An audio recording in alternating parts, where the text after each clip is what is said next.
বেরোয় শুনি যে হুমায়ুন চত্বরে আসলাম যে বাস চলবে না। কেউ বলে 2000 টাকা লাগবে, কেউ বলে 1500 টাকা লাগবে, বিভিন্ন রকমের সমস্যা। এখন নোয়া বলে 400 টাকা, অন্যান্য গাড়িতে পাচ্ছি না। আমরা কর্মসূচি 48 ঘন্টার ধর্মঘট, 48 ঘন্টার ভিতরে যদি কোনো নমুনার তেলের দাম কমানো না হয় আমাদের পেট ভিড় দেয়ালে লেগে গেছে। ধর্মঘট বা বাস শ্রমিক ধর্মঘট সেটা আমি জানতাম না। আমি বাড়ির উদ্দেশ্যে একটা প্রোগ্রামের উদ্দেশ্যে বের হয়েছি আমার বাচ্চাদেরকে নিয়ে। বেরোয় শুনি যে হুমায়ুন চত্বরে আসলাম যে বাস চলবে না। এখন তো যেহেতু প্রোগ্রাম মৃত্যুবার্ষিকী, এখন নোয়া বলে 400 টাকা, অন্যান্য গাড়িতে পাচ্ছি না। এখন একটা বিপদে পড়েছি আর কি। এখন এটা তো বিকল্প করার কিছু নাই। এখন এটাই সিদ্ধান্ত নিতে পারতেছি না, এখন কী করি, কোনো কিছু বিকল্প পাওয়া যাচ্ছে না। এই সরকারকে সাহায্য যে কোনো টাইমে আমরা মালিক শ্রমিক করি, কিন্তু এই করোনা ভাইরাস 2 বছর যাবৎ ছিল। এই করোনা ভাইরাসের সময় লকডাউন ছিল।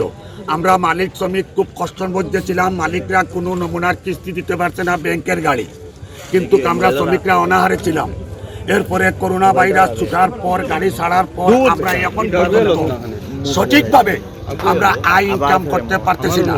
কিন্তু সরকার হঠাৎ বর্তমানে সরকার তেলের দাম বাড়াইছে।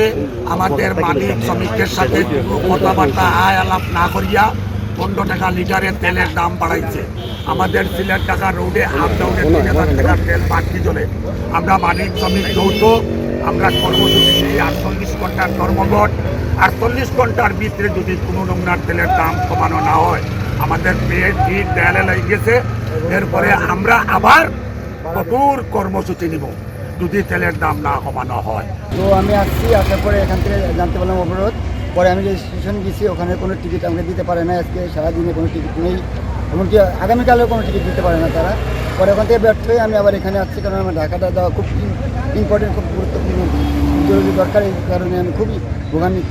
এখানে আসার পরে তারা বলতেছে কেউ বলে 2000 টাকা লাগবে, কেউ বলে 1500 টাকা লাগবে, বিভিন্ন রকমের সমস্যা জর্জরিত। মানে এক একজন কি 2000-1500 এরকম 1500 টাকা এক একজনের বলতেছে। এটা অতিরিক্ত ভাড়া, কারণ এই বাজেট নিয়ে তো আমি বেরিয়েছিল। তো আমার তো সমস্যা এবার বললে তো আসলে আমাদের দেশের জনগণ আমরা খুবই ভোগান্বিত। এখন এটার জন্য সরকারের ব্যবস্থা নেওয়া উচিত। আমরা এতদিন দুর্ভোগে ছিলাম, যখন দুর্ভোগ শেষ হয়েছে এখন গাড়িটা চলন্ত অবস্থায় হঠাৎ করে তেলের দাম বাড়িয়ে গেছে। তেলের দাম বাড়াতে আমাদের শ্রমিকরা অনেক কষ্টতে আছে। যদি এই তেলের মালিক শ্রমিক সবাই আমরা কষ্টতে থাকবো। যদি তেলের দাম না কমানো হয় তাহলে আমরা অবশ্যই এটা লং টাইমে ধর্মঘটে কর্মসূচি নেওয়া হবে। কিন্তু আমরা শ্রমজীবী মানুষ, গাড়ির তেলের দাম নাই, শুধু গাড়ির যন্ত্রাংশ অনেক কিছু আছে, সব কিছুরও দাম বাড়ছে, কিন্তু আমাদের ভাড়া বাড়ানো হয় নাই।